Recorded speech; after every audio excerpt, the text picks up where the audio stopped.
Так, завтраки, да, у вас каши, что еще? Печенье. Какао, чай, да? Чай, Фрукты да. даете? Фрукты даем. Продукты как часто завозят? 2 недели один раз. Каждые 2 недели? Да. Мгм. Хорошо. Так, теперь технологию. Горячий цех посмотрим. Условия хранения пищевых продуктов, наличие маркировки, соблюдение режима мытья посуды и технология приготовления блюд. На все это обращено особое внимание комиссии Роспотребнадзора. Должны быть не только сертификаты на продукты и технологическая карта с указанием состава витаминов и минералов, которые получают дети из приготовленных блюд, но и составлено меню на каждый день. 30 января 25 года. Хранение 60 суток. Шестая школа, куда нагрянула внезапная проверка Роспотребнадзора, открылась только в прошлом году. В ней еще даже нет 11-классников. ЕГЭ сдавать некому. Они появятся только в следующем учебном году. Зато есть 7 классов начальной школы. Всего 144 ребенка. Их, а также детей участников СВО и ребятишек с ОВЗ обеспечивают бесплатным горячим питанием. Учатся дети в одну смену, поэтому здесь готовят только завтраки. Манная каша, чай с сахаром, бутерброд с маслом и печенье. Этим сегодня кормили школьников. Посуда чистая, не битая. Посмотрим, есть ли битые. Нету, чисто. Битой посуде в школе не место. Впрочем, другие требования тоже должны быть строго соблюдены, когда дело касается детского здоровья. За этим пристально следят не только специалисты Роспотребнадзора, но и так называемый родительский контроль. Раз в месяц приходят родители, заполняют анкету, пробуют еду. Родители очень довольны питанием, и дети довольны. Каша у нас овсянка, рис, манная, гречка. Ага. Опять на пятницу повторяется рис.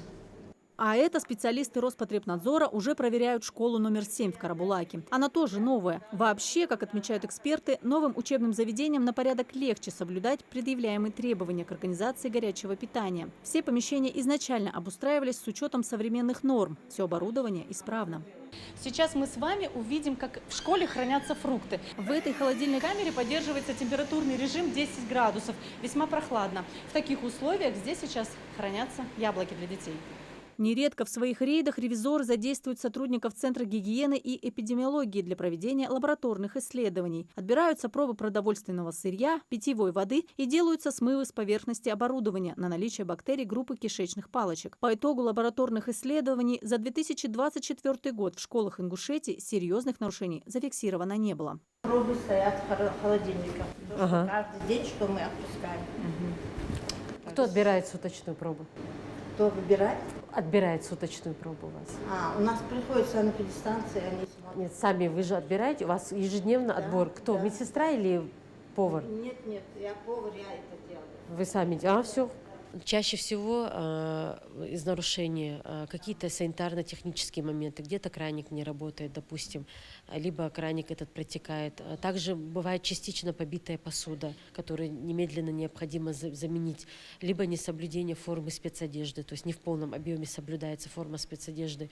А также где-то может быть отсутствовать маркировка, дата выработки на каком-то продукте. То есть мы сразу обязуем заменить этот продукт, и сразу практически продукт заменяют.